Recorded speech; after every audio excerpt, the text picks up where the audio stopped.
Iganunahin natin ang sitwasyon sa Araneta Avenue sa Quezon City. Nagbabalik si Anjo Perchera. Anjo.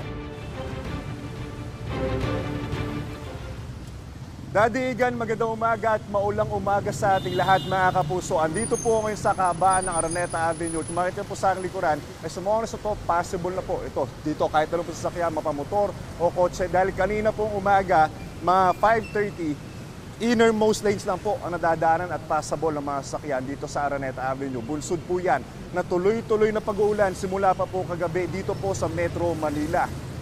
Hanggang ngayon, nasa ilalim pa rin po ng yellow rainfall warning ang NCR. Ayon sa Pag-asa, apektado rin po ang Zambales at ang Bataan. Mataas ang banta ng pagbaha kasabay ng malakas na pag-uulan.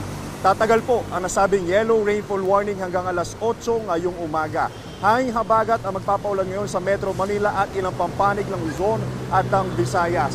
Paalala mga kapuso, manatili po tayo updated para ligtas po tayo sa anumang pagkakataon. Ako po si Anjo Perchera, ang inyong unang Minute Weather Presenter. Know the weather before you go. Para Marksik lagi, mga kapuso. Igan, mauna ka sa mga balita. Mag-subscribe sa GMA Integrated News sa YouTube. Sa mga kapuso abroad, subaybayan nyo kami sa GMA Pinoy TV at sa www.gmanews.tv.